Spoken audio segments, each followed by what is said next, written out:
Hindi matatawaran ang papel ng mga guro sa ating lipunan.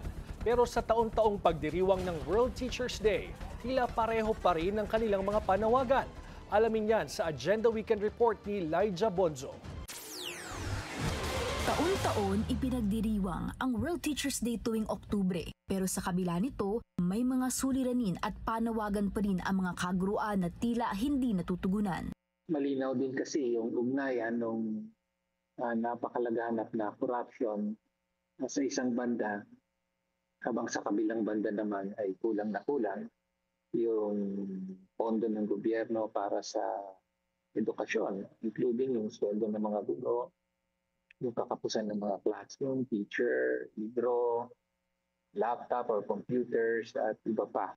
Isa sa mga dekada ng panawagan ay ang pagtaas ng entry-level na sahod ng mga guro. Ani Congressman Tino, nararapat lang na nasa 50,000 pesos dapat ang salary ng isang Teacher 1. Sa patuloy na pagtaas ng mga presyo ng bilihin, dapat ay sumabay rin daw sa pagtaas ang mga sahod ng mga manggagawa.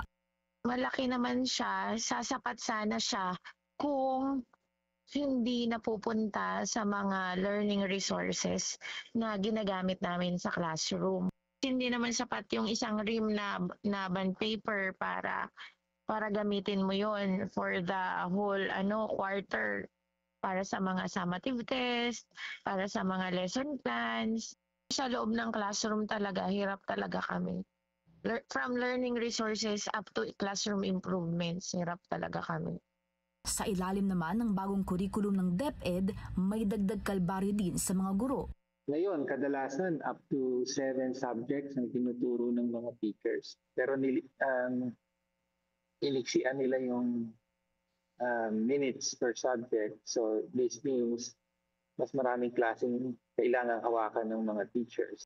Ayon kay Rep. Tino, marami na dapat ang 5 klase na hinahawakan ng isang guro. Dagdag pa kasi rito ang malaking class size ng isang classroom na kalimitan ay mayroong 40 estudyante. Nakakadagdag pa ang administrative works at ibang trabaho gaya ng pagiging school counselor, school nurse, librarian at tagapamahala sa mga kantin. Ang ganitong patong-patong na obligasyon ng mga guro ay ilan daw sa major factors na nakakaapekto sa kalidad ng pagtuturo. Sa usaping shortage, kulang din ng tinatayang 150,000 teachers ang bansa. Isa sa mga tinitignan nilang dahilan dito ay ang anilang di nakabubuhay na sahod. Of course, gusto natin na taasan ang compensation para ma-attract at ma-retain yung mga pinakamahusay na teachers natin. As it stands, ang nangyayari nga, yung mga paparaming bilang na nag-a-abroad na teachers, yun pa yung mga mas mahusay natin ng mga teachers in terms of qualifications and experience. Mababa na nga ang pasahod, pero di na rin bago sa mga guro ang out-of-pocket expenses para sa pagpapaayos ng mga classroom. Hindi napupunduhan ng sports, kaya out of the pocket namin yung kinukuha. Magkano yung isang bola?